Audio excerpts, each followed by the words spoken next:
Hello, everyone, and welcome to our Buzzword Breakdown webinar series. For this one, we're going to be covering Omnichannel.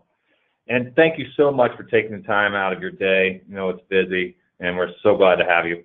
Our goal with these webinars is to take a hot topic, something that's buzzing out there, and break it down. And we're not here just to simply define it and inflate it into something that's bigger than it is just to sound smart. We really want to boil it down and make it accessible and actionable for you. I have a quote on my LinkedIn. It says from Einstein, if you can't explain it simply, you don't understand it enough. And we want to live by that in these webinar series and make it, again, accessible to you and actionable. Just a couple of housekeeping things. There's a questions bar on the right. We'll try to keep tabs of that. For the most part, we'll follow up on the email and answer those questions because a lot of them come in similar, so we just want to kind of compile them and we'll get back to you on that. And without, on some of that vein of simplicity, let's just move right into introductions and get this going. So I'm Bob Batchelor, and I've been in digital for just a little while, about 20 years now. I've had some various roles with some large companies, some small companies, entrepreneurial ventures, digital startups, and I am happy to introduce our star who's going to be navigating this landscape of Omnichannel, and I'm happy to introduce Lindsay O'Connor. Lindsay heads our Eastern team and is an incredible digital leader and teacher. Recently, she's just been jet-setting around the country speaking at digital summit events on Omnichannel as well as connected TV. So a nice plug for those digital summit events, not hosted by us. She's also a Nittany Lion, and we'll try not to hold that against her. We have a few Ohio State fans around the office as well. And she's a chauffeur for two little kids that are 6 and 8. So without further ado, I'll hand it over to Lindsay. All right, awesome. Thanks, Bob. Hi, everybody. Thank you again for joining the webinar today. Like Bob mentioned, we're really going to try to just break down some actionable items that you can utilize in any of your digital marketing strategies today. First, we're really going to look at your consumer journey. So those customers that you're trying to engage with and bring into your site, making sure that you really know who they are and how to prioritize them best by leveraging data that's available to you now. Also looking at defining specific objectives based on what people are doing once they get to your website. We're also going to distill down strategies by the different platforms that are available and then how to optimize across those platforms using this omni-channel approach and mindset. So first and foremost, we want to focus on our customers, right? Because we really wouldn't have a business without them. So it's really key to kind of prioritize and start there. But before we kind of break down those audiences and your customers, it's really key that you understand what your end goal is in mind. And I talked to a lot of businesses like Bob mentioned, and obviously the majority of the time their goal is to grow revenue and grow their business. But besides that kind of overarching topic, there has to be a specific action that is happening once you drive people to the website that you really want to be looking towards. So we manage over 4,000 campaigns on any given month and across various industries. It really spans across nationwide campaigns to small local campaigns. And no matter what, we've been able to distill down 5 specific topics or actionable items that the majority of the clients we work with tend to want to focus on. So hopefully there's something here that you all can relate to. The first one from a digital standpoint, really easy, e-commerce, right? That's a pretty easy justification. You're running ads, you want people to buy something. The next would be maybe just trying to drive traffic to a brick and mortar retail location. I know that's true for auto dealers, right? They, yes, want to drive a lot of traffic and awareness to their website, but then at the end of the day, they want to get those people in the door to their showroom. Event promotion is huge. That could be, if you're a college or university and have an open house, if you have ticket sales, or if you're in financial planning and are hosting a seminar of some sort, that's where event promotion could come in. Lead gen, huge, right? Trying to get form fills, email captures, or even phone calls. And then finally, awareness or advocacy, really ensuring that people understand who you are as a brand, what services you provide, and maybe you have something new that you just need to push out and make sure people are aware that you offer. So these are the main goals. So again, you really want to think about what action and what specific metrics do you want to be focusing on. So you really want to start with the end in mind there. Next, we want to talk about budgets. So again, out of all of the customers that I've talked to in the past, I've never met one person that has a completely endless budget. If you do and you're on the phone, please call me. I will talk to you all day long. But for the majority of you, you don't, right? You have a fixed budget, and we need to be really smart with what we're doing with that money. So the first thing that you want to do is really hone in on what your primary market is. And what I mean by that is not just geography, however, it can be described that way. Let me give you a couple of examples. Think about automotive again. We've all probably purchased cars in some form or fashion. So at an auto dealer, you are probably going to go to the one that's closer to you from a drive time perspective versus one that's, maybe 2 or 3 hours away. So that's what we mean. If you're an auto dealer, you want to really focus on those customers that are kind of close within this, your PMA. But conversely to that, let's say you're an e-commerce shop that can really span and go nationwide. How do you focus on that, right? You're e-commerce only. What you want to do is really find the geographies that maybe your shipping costs are lowest, or it's easiest for you to drive traffic to those people. So that's what I mean by proximity. You really want to define and follow your, these specific geographies. Within that, you're going to obviously have fewer competition, right? So the more narrow the focus that you're going towards and finding these people, the less competition you're going to have to go up against time over time. And then finally, you'll have the highest lifetime value in this primary market or geography.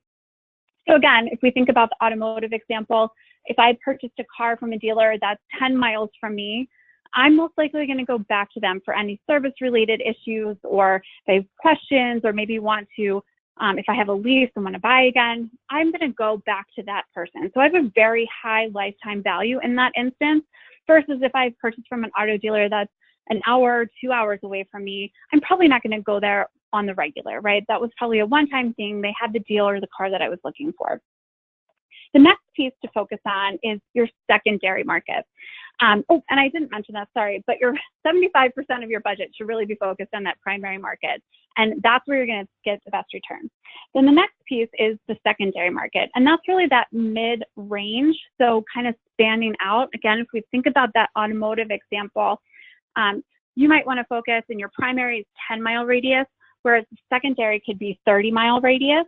Right? So within that 30 miles, you're going to have more competition, right? More auto dealers that you're going to have to compete with for that audience. And the lifetime value, again, is just going to go down. So we don't want to discount those people. We don't want to weed them out completely, but we don't want to put the majority of our budget and our focus in that area. And then finally, there's the tertiary market. That's going to be the furthest that people are willing to drive or come to engage with you or use your products and services. Obviously, that opens you up for more competition. Your lifetime value really decreases there. So we want to, again, not completely disregard those people or prospects, but we don't want to put a ton of money in that category. So as you can see here, here's the budget breakdown focus, really having 75% of your budget focused on this key audience, and then spreading the rest across secondary and tertiary. So if you're thinking, wow, that all sounds great, but how the heck do I do this? I'm not really sure what my primary market is. There's a lot of tools that you already have available to you that you can kind of figure these things out. The first is Google Analytics data. I just encourage you to, one, make sure you have Google Analytics installed on your site, and two, that you have access to it. A lot of times, we even work with clients where we've set their Google Analytics up for them, and they don't really look at it a whole lot, which I get, you have a business to run, but there's a lot of really key data and information in there that you can glean to just, again, make your marketing dollars be more efficient. So looking at that data, you can see where people are coming from if it's a state standpoint or zip code standpoint. So it really helps you hone in on where the majority of your traffic is currently coming from. Secondly, you want to look at your CRM data. This is gold. And if you don't have a CRM, that's okay. You might just have a bunch of emails, right? You might have a list of past customers that have engaged with you. All of that information is key. And you can really analyze and break down maybe people who have purchased from you in the last 30 days, in the last year, in the last 3 years, and maybe have engaged with you via email and social media, but have never actually purchased. So you can look at that CRM data. You can also see where the majority of those people live, right? What zip codes tend to come up the most. So again, that just helps you define and establish that primary market. The third thing is to look at aligning your budgets against any historical data that's out there. So any campaigns that you've run in the past or anything that you have tried and seen success come in to your website, you can really look at that data to help determine what the future opportunities could be. And then finally, using Google Ads. So a lot of times all the time I should say, we look at search and Google as that basic foundational piece in any digital marketing program. And if you're running that, which I hope you are, you can see what the Google Ads is really telling you, right? So where are people coming from? What are the primary keywords that they're using? You can get a lot of data just from that alone. So the next piece we want to look at is defining what is happening once people come to your website. And it's really important that we understand that not all website traffic should be treated equally. So what I mean by that is a lot of times we will do, let's say, an email blast, or we'll run one, big blasted campaign on social media, and we drive a ton of traffic and it's all going to our homepage. And we feel really great, right? So maybe we look in our Google Analytics, we see this nice little spike. However, if we're not going a couple steps further, a lot of those people might just be bouncing, right? They might have clicked by accident, or they, really weren't as interested once they got to your homepage and realized what it is that you offer. So we don't want to prioritize the people that accidentally stumbled upon your site, right? Whether that's organically or through a paid channel. Instead, what we want to do is really try to hone in on very specific key people. And we like to call those key people engaged site visitors. And how we define an engaged site visitor is somebody who has visited 2 or 3 pages of your site. They've spent 2 minutes or more engaging and reading content. That's somebody who's kind of a hot prospect, right? They're spending time looking at you, not just getting to the homepage and bouncing. So those are the types of people that we want to prospect and find more of and prioritize in our prospecting budgets. The next is we want to align our remarketing dollars towards people who have actually shown an intent to buy. And again, if we think about our website is like a funnel, right? Our homepage is kind of just that catch-all. But these very specific pages, once you get deeper and deeper into a website, that's where the engaged site comes from. And then there's key points where there's buying signals. So again, if I go back to this automotive example, people need to go to a vehicle description page, right? Which is basically like, I just shopped for a car and I wanted to get an SUV. And I looked at a ton of different SUVs, but I got to very specific makes and models because I needed to fit a ton of kids in my car. So I was looking at very specific instances of this. When I got to a buying signal in the automotive space, I went to the contact us and the location and time, so I could see when I could actually go to that dealer and look at the car that I was interested in. And then finally, at one of the dealerships, I filled out a price quote. I just wanted to see how much they were willing to sell that to me for. That's a really great buying signal that you want to have your retargeting dollars being focused towards. So knowing that the prospecting piece is, again, kind of focused on engaged site visitors, your retargeting budget should be aligned with people who are really deeper down into your website, not just putting a retargeting pixel across every page. Now we can really layer in and fine tune those strategies by specific platforms.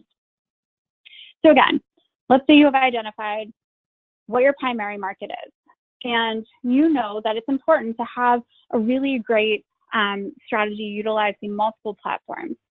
We want to be able to take advantage of that primary market and go all in. So using prospecting and remarketing strategies really, really soundly across all of the different channels available to us. Then when we go out to the secondary market, again, really important to us, don't want to exclude them, but don't want to spend all of our dollars there. On the search side, prospecting and remarketing still makes sense. And the reason why is because when you go to Google or a customer goes to Google and they're searching for a product or service that you have to offer, there's intent, right? They're either in the research or in the buying phase. And it is really, really important that you're showing up for those people no matter where they are, right? Because that's a buyer, that's a prospect. It's very, very important to show up for them. However, let's say they get to your website from search and they're in your secondary market. Why not just remarket to those people, right? Spend your dollars on remarketing and maybe do a select prospecting bid, right, within social and display. And then finally, same with tertiary. Keep that search budget running in that tertiary market, but just really being smart about how you're using your remarketing dollars across the other channels. Now, if we look into the individual platforms, it's really key that you're using and employing best practices across each platform. So I'm going to give you an example on how to best go through prospecting strategies per platform as well as retargeting strategies per platform. So when it comes to search engine marketing, the best thing you can do is really setting up the campaign for success on day one. It's the most basic foundational piece you can do when running a search engine campaign. And it's running themed ad groups and keywords. And what I mean by that, if you think about a furniture store, for instance, we were running a campaign for a nationwide furniture store. And instead of just having furniture as the ad group and listing all of the different, components under that furniture ad group, instead what we did is we had a tables ad group, a sofa or couches ad group, right? Living room furniture, bedroom furniture, dining room furniture. And then under those key ad groups is where we had the specific keywords that aligned with those groups. What that does is it allows you to bid on the different ad groups that are performing best. It also helps you to create really sound and strategic ad sets and creatives that you can A/B test within those ad groups. So it just helps you be really efficient there. The second thing to look at is making sure that you're establishing a high impression share within really key components in your primary and secondary market. So if you think about yourself as a business, what are the products or services that you offer that are most profitable for you? And are you showing up and dominating your primary market within the search space? And you can tell from looking at your AdWords campaign how much of an impression share you hold. We like to see anything above an 80%. So if you're not there, take a peek. You might need to throw a little bit more budget or, tweak how you have your campaign set up so the budget can be spent a little bit more efficiently. Next, you want to make sure you're syncing your Google Ads and Google AdWords and Google Analytics together and tracking conversions, because this is going to help you map even more strategically what your exact conversion rate looks like and what ROI you are actually getting. And then finally, optimizing to the lowest effective cost per acquisition is just key and basic and super important, as well as looking at your desktop and mobile strategies, right? We have seen, study after study, that people typically start their research on cell phones or their mobile devices and then go to desktop to finish that purchase or finish their search. So you want to maybe prioritize those budgets by device a little bit differently. So that covers the prospecting part. Now, when we look at remarketing, really want to be specific, again, about how we're spending those dollars. First and foremost, focus on the primary keywords. I always like to go in and look at what the top 10 keywords that people are actually searching for and seeing which one of those are actually driving conversions. That I want to spend remarketing dollars on more, right? I want to spend more dollars where I'm getting the best return. You also want to exclude branded, because if they've come to your site, maybe they've gotten because they've been remarketed to or they've been prospected to through other channels. So they already know your name and your brand. So excluding that branded piece makes you, again, save those dollars and not double pay for somebody who already knows about you. Exclude service-related visitors. Again, thinking about automotive. If I purchased a car a month ago and I'm going to the website and I'm searching for service-related keywords like oil changes or whatever it is that I need, I don't want to bid on remarketing dollars towards that person. They've already purchased from me. So you want to kind of weed those people out. And then finally, making sure that you're changing the text and the ad copy to make sense from a remarketing standpoint. Instead of saying, you know, here's why buy, now you want to say, why buy from me? Why come here? Next, we're going to go to paid social. So social media marketing has a ton of options, right? There's Facebook, Instagram, Snapchat, Pinterest, all wonderful. The most robust platform that we've still seen a ton of success from is Facebook and Instagram. So I'm going to speak directly to those, but most of these concepts can apply to all. First of all, custom audiences are key. And what I mean by that is really just defining what your offline data or CRM data looks like. So you can take a list of people who have purchased from you before and create a lookalike audience, and also segment these different audiences out. So you're being very specific and one-to-one on your messaging per audience. Next, you want to look at online data. What are people doing once they come to your site? Making sure that you're prioritize them and speaking to, you know, whatever it is they're doing once they come there really, really effectively. Finally, you want to make sure that you're using creatives properly by varying ad types based on the objectives you're trying to create. So if you're trying to get people to learn more, you want to have a call to action. Maybe if you're trying to get them to shop, you'll use that carousel or collections ad, right? Really changing that up based on whatever it is you're trying to have that person accomplish. Focusing on the lowest effective cost per acquisition as well as conversions is also key. Again, prospecting on social is great, but instead of hitting the masses, just being really, really strategic on how we're getting people into the site and then down to conversions.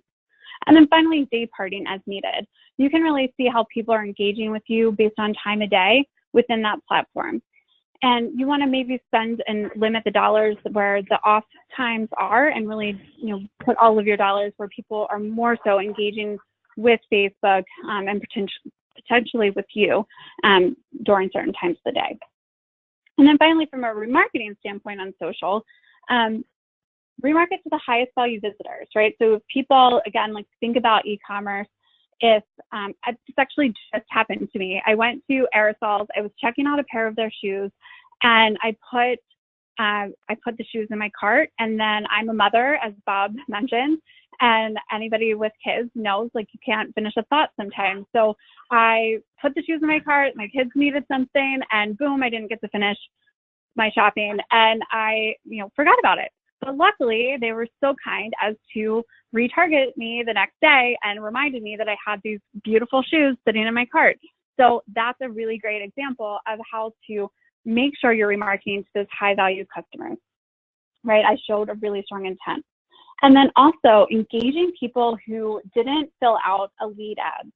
So lead ad campaigns are awesome. If you're not familiar and leads are a priority for you, definitely check those out. But let's say you're running a lead ad campaign and they didn't fill it out, remarketing and staying in front of those people really helps to drive even more conversions and leads your way.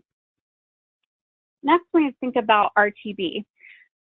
So RTB, which means, again, here's some of those buzzwords, but RTB is real-time bidding, programmatic, right? So there's this auction-based environment that takes place for display, native, video, and video means like pre-roll, connected TV, advanced TV, and then audio. And audio could be Spotify or Pandora, those types of programmatic options. So when we're looking at a strategy to set up on the prospecting side, it is really, really key, again, that you understand your first-party data. And what first-party data is what it's your customer list. So it's people who are, again, it's your CRM, or it's defining and looking at people who have already come to your site and getting really, really key and understanding who those people are. So that's first-party data. You want to make sure that you also have third-party data a part of this. There's a lot of, you know, cookies and things that we collect, right? Your digital footprint, whatever you want to call it, that's out there. And whether you like it or not, it's still awesome and it's still great to leverage from a marketing standpoint. So you want to make sure that you have a really good understanding of who your customer is and other ways to go find them online. And then another piece on how to build out these audiences is focusing just on category and interest. So that all sounds great, but I'll give you an example. Again, sticking with the automotive theme, automotive dealers, they definitely have, their CRM, and they know people that have purchased from them. And they might see, okay, people who have a lease, they go up every 3 years. So that's a great first party data list of people to target and go after and try to sell a new vehicle to. So that could be one first party segment that they're going after. From a third party standpoint, we might just go auto intenders, right? So this is behavioral targeting of people who have recently been shopping for a car. And then finally, the category and interest, that could be someone like myself, right? I'm looking for the best family vehicles in 2019. So I'm reading articles that are related to that automotive buying, the buying intent. So instead of saying, I'm just going to focus on my first party data, or I'm just going to focus on behavioral targeting and hope that it works, what we're doing is casting kind of a strategically wide net, and we're going to let the data tell us what is performing best instead of us guessing and just thinking we know. So we're going to let the campaign just start rocking and rolling and running and seeing which one of these data segments or audience segments are actually turning into engaged visitors. So again, like I mentioned, not all website traffic should be treated equally. We don't want to just say, well, if we drove a ton of traffic to our homepage, that's a win. Is it? Let's get them to a VDP page, or let's get them to, reading about whatever it is we're trying to promote and push. From there, then we're going to push and think about retargeting strategies. So from a retargeting standpoint, you want to make sure that you're even adjusting your bids based on where they are in your website funnel. So what I mean by that, an engaged visitor, super important, right? They've gotten to a specific page of your website that's important to you and of value. Absolutely want to remarket to those people. But in the shoe example that I gave you, I looked at a couple of pairs of shoes. I'm a good engaged visitor, definitely remarket to me. But how about when I got to the cart and I started adding things to my cart and I left? I think that shoe store wanted to bid a little bit more for me, right? I think as a company, you want to spend more on someone like that versus just even an engaged visitor. And then taking it a step further, let's say I started filling out my credit card information and then stopped. That's an even hotter lead, right? I'm showing even more intent. So it's more important to spend even more money on somebody like that. So just kind of think about, again, your website, the consumer journey once they get to your site, and how you can prioritize people depending on what pages or actions that they're taking. And understanding this retargeting standpoint and the bid adjustments is really key, because logically it makes sense. But in practice, I can tell you a lot of times it just doesn't happen. And so this is one way that you can really get smart and strategic about your spend. So what we found, let's first touch on frequency pricing for retargeting. What this means and what we've seen is that people are more likely to convert on the first ad versus the 7th ad that they've seen. And that's what these little black lines are. The green line shows how people typically spend. They're like, I'll just set a flat CPM. I'm just going to bid, let's say $10 for all my retargeting, no matter what. And that's fine, but you're bidding $10 every time this person sees your ad. Whereas with dynamic, you can spend less every time you show somebody that same person an ad. So you're spending based on the value that we know that customer is actually going to bring to you. And then the other type of strategy to kind of employ with retargeting is recency pricing. So what that means is if I visited the website, let's say this aerosols, the shoes that I just purchased, I visited them yesterday, they retargeted me, I'm more likely to finish that purchase, right? Because it's more relevant, it just happened. So they're more likely to spend a little bit higher dollar on me at that point than when I'm 30, 20, whatever, 60 days out, right? I'm probably maybe still in the market, but not as valuable at that point. So as you can see, this is just a really, really cool best practice to employ, but I just don't typically see that happening. And then most important, well, not most importantly, but also just as important is the creative, right? Creative is so key because that's what's bringing people in and enticing them. You want to make sure that you're switching up what the message is based on whether you're prospecting or remarketing. So on prospecting, really utilizing one, predictive modeling. So like I said, people who've purchased from you before, go find more like them and see what they've engaged with and what got those people in the door, right? What was the messaging? What did that look like? Native advertising is a really great option as well because it's a good educational tool. And sometimes when people are in that research phase, giving them a little bit more insight into who you are and what you offer is key. And from a call to action standpoint, learn more is awesome, right? Just instead of saying buy now, it might be a little too much at this point, right? We just started dating, so maybe just learn more and come in and check us out. From a remarketing standpoint, you really want to speak to why should the customer buy from you, right? And some of the cool things that we've seen be really successful is a testimonial video, right? So you've driven people into your site. Now you're going to remarket them with their testimonial of happy clients or people who've, engaged with you in some capacity. Really, really smart way to do it. Or just a thank you video. A thank you video from somebody who purchased. That builds incredible lifetime value for a customer. Now we're going to talk about omnichannel optimization. So how do we, kind of prioritize and look at optimizing across all of these platforms? There's some key things to think about before we get into the optimization process. And one, understand what your conversion is. So we talked about that in the very, very beginning. Be very clear on what your goal is and what you're trying to have customers do once they get to, or prospects do once they get to your site. Also, don't just rely on last click attribution. So when you go into Google Analytics, you can actually look at the behavior flow of what people are doing and how they got into your site, and then what the last thing they did before they made a purchase or did this meaningful conversion, right, that we identified. Because a lot of times it doesn't tell the whole story, that last click. For instance, I'll just go back to this shoe example. I went to Google, I searched for shoes for sale, and aerosols popped up. Great. I go to their website, don't do anything, just exploring, checking things out. I get remarketed later that night, or I get targeted with a Facebook ad. Awesome, click on it, go check out some more. Then that's when I put some things in my cart and finally made a purchase. In that example, search is what brought me in. Search is what made me aware of who they are and what they do. However, Facebook was the one that remarketed and got me there. But if you looked in Google Analytics, Facebook would get the attribution, right? That would get the credit. And it really doesn't tell that full story that search and social together really aided in driving me to make a purchase. Also looking at cross-device activity. Like I mentioned before, people start on mobile and on desktop in a lot of instances. So you want to make sure that you're tracking that activity and really identifying the most effective cost per acquisition.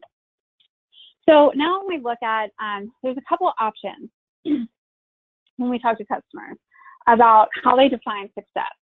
And more times than not, what we do, and I don't have search in here, just an FYI, because I really do look at search as kind of a foundational piece. It's really important, whether it's SEO, SEM, that you're showing up in these searches.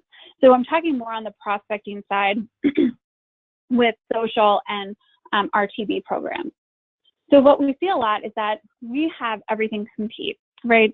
I actually am working with a client right now who's in the same scenario where their boss is willing to, cough up the budget and spend across all of these platforms to see which one is going to drive the most conversions. In this instance, again, it's e-commerce. But when you approach your strategy that way, it really ignores the consumer journey, and it also ignores what platforms, what value they actually serve, right? So a lot of times we know that video and native, that doesn't drive that end conversion, right? That's not that thing that just gets them in the door or gets them finished, whatever, the ball down the field. However, it does create that awareness. It puts that bug in their ear. Super valuable, super important, but shouldn't be weighed the same way as a search campaign or a display campaign. Instead, what we like to do is have everything harmonized and let the platforms do what they do best. So for instance, video, like I said, it's awareness. It's really, really high funnel, super important.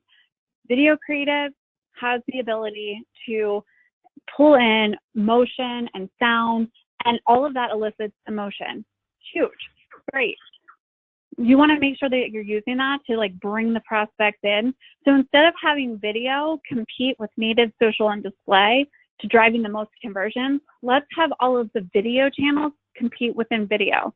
So have YouTube, have pre-roll, have connected TV, advanced TV, all of these, right? Have them compete, driving all this awareness, and see which one drives the most effective cost per acquisition, which in this case for video would be completed video view.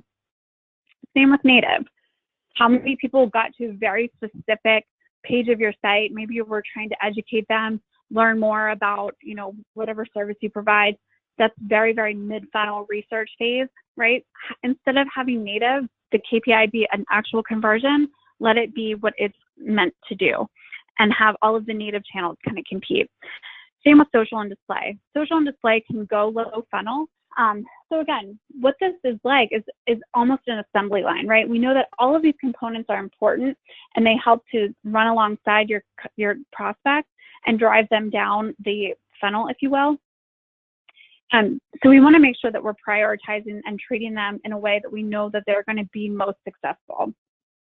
So instead, what you want to do is segment your budget against the priorities of, again, what video does, driving that awareness. Have a prioritize your budget towards that. And then display, social, search, we know are going to help service that lower funnel traffic. So, you know, prioritize and shift budgets based on those needs that you have. And I just want to give you an example too of not just having everything optimized to that end conversion point. So I'm going to talk about an automotive dealer again, because they are the best to sit in front of, because basically they're just like, give me leads, I want to sell cars, that's all I want, which totally is great and makes sense. And so we were strategizing with an auto dealer who said, I just want price quotes, period. Like, that's what I want my goal to be. That's what I want you to optimize everything towards, is that end goal price quote conversion point. So we said, of course, absolutely, we will do that. And you can see down here from day one, which is the blue graph down here, day one to day 52, that's what we were doing. We were optimizing to price quotes. And you can see here, it was not so great. It was really quite awful, actually, to go in and say, yeah, it's pretty stagnant. You know, we weren't really doing any better or worse than they just were kind of doing on their own. So we thought about it logically and said, listen, we need to switch this up. Instead of driving prospects and trying to optimize them to that end goal, we need to do what that step before, right? So again, when you're thinking about cars, you have to look at a specific vehicle before you're ever going to ask for a price quote, right? I had to look at all of the different makes and models before I decided, yes, I want this one, and I want to know how much it costs. So that in the automotive space is called a vehicle description page, or VDP. So by day 52, we switched up the strategy and started to drive and optimize towards this upper funnel traffic and drive as many VDPs as we could. And as you can see down here in the blue, the price quotes followed suit. So as we drove more of that engaged site traffic, and that's what we were optimizing to on the prospecting side, that lower funnel conversion piece, because we also had a smart retargeting strategy in place, we got the conversions that they were ultimately looking for. So again, just kind of think about that, and think about that from how you're optimizing all of your channels, and are you using them, you know, properly. So just some kind of things to look at, and what we've seen by optimizing to the consumer journey versus to this one end goal, that it improved conversion rates overall. It also opened up our market size. We were able to get a bigger market share because we prioritized our budgets a little bit more smartly and effectively, so we could span out what we were doing before. We also saw less buyer's remorse, right? Because we're nurturing the client. We're not just asking them to, hey, here I am, day one, first time they've heard of me, and now I'm asking them to buy immediately. Instead of that, quick initial sale, instead we're nurturing them and we're following them along. And we also saw that brand search increased over time. So you might be already getting great organic traffic, but time and time again, we just saw that it goes up because of all of the really smart strategic efforts on the paid media side. So now I want to share with you some case studies that we've seen. This one to me is so great and super, super important. So we looked actually at our client base, and we looked at all of the campaigns that were just running search across multiple industries. And we found that our average CPA for people just running search was around $20.60, which isn't too bad. On the social side, $17.80. So these are people just running search or people just running social. And then we looked at our clients that are running both search and social at the same time. Their CPA is on average $10.32, which is awesome, right? It's super mind-blowing to see that there's a 46% decrease when you have multiple platforms working together and following that consumer journey. Also want to share, this is a specific case study for one singular client, which is a healthcare client that we had. They wanted to increase their appointments, request a quote, phone calls, contact us, right? They had a lot of really, really important conversions that they were trying to increase. And they started running search with us. That was the first in. We see that a lot. So it just makes sense. So we're running search. They were pretty happy. But again, based on the research and what we know to be true is that multiple platforms really help, really just help drive the traffic that they're really, really looking for. And you can see in the green here is just search only. So request a quote was doing okay. We were getting a decent amount of phone calls. But the second they turned social on and RTB, all of those metrics really skyrocketed. So they increased their phone calls. Where is it on here? I know there's a stat. Sorry, Bob, I'm like not good at this part. But anyway, 75% of requested quote increased, which is awesome. 43% went up with the appointment request. So moral of the story is multiple platforms work really, really well together. So that is all I had for this, but I do want to just, in case you guys are not familiar with AdTaxi, we are a full funnel digital marketing agency. One of the biggest things to note is that we have a 93% retention rate over the last 2 years. So we like to think we're doing something right, that we're able to keep the clients that we have. We also align ourselves with some of the best and the brightest. I don't know about you, but my mom always taught me that the company you keep is super important, so be friends with good people. And I think we've done the same thing here at AdTaxi on the business side. We're one of the top premier partners with Google, the top level you can be with Bing, same with a Facebook marketing partner, most recently a Snapchat partner.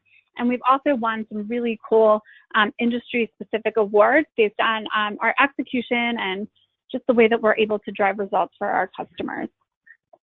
So I thank you guys so much. We're all super busy, so I appreciate you taking the time. I hope that you learned something today. Bob is going to be fielding the questions. If you have any specific questions to me, here's my email. Please don't hesitate to reach out. Happy to chat. And I know we do have some other upcoming events, so I'll kick it over to Bob to kind of fill you in on the rest. Awesome. Wow. Thanks, Lindsay. So much there. I can hardly recap it, but a couple things that really stood out to me is just understanding those engaged site visitors, looking at those buying signals, making sure you have GA connected and kind of looking at that and knowing what to look for in there, going back right to that buying signal. I love the way you put remarketing on why buy from me. What a simple message on that when you're coming back to someone when they've been to your site. The attribution, harmonizing across the funnel. Just nice job. Thank you very much. I hope there was a lot of value for the people that listened in on this. And if you need to tell a friend, please do that. We're going to be following up with the video of this so you can view it at your leisure, and please send it to a friend as well. As Lindsay mentioned, we're going to be having another one of these buzzword breakdowns in 2 weeks on March 7th, and we're going to cover personalization and how to kind of bring that into your realm. You know, a lot of people, I think, look at Netflix and Amazon, these great big companies, but let's see how we bring it down to a level that's palatable for most any business. So appreciate the time. Lindsay, thank you so much. That was fantastic. Absolutely. Yep. Yeah, and Bob, I'm sorry, Sure. Bob, I just wanted to offer, too, because I was just thinking about, like you said, there was a lot there. So please, if you need help kind of analyzing any of your current digital campaigns or even Google Analytics, don't hesitate to reach out to any of your ad taxi reps that you already know, or like I said, to myself, I'll get you into the right hands because it can be a lot. So yeah, please, we're definitely here to help.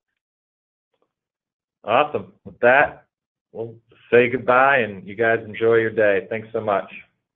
Thank you. Bye-bye.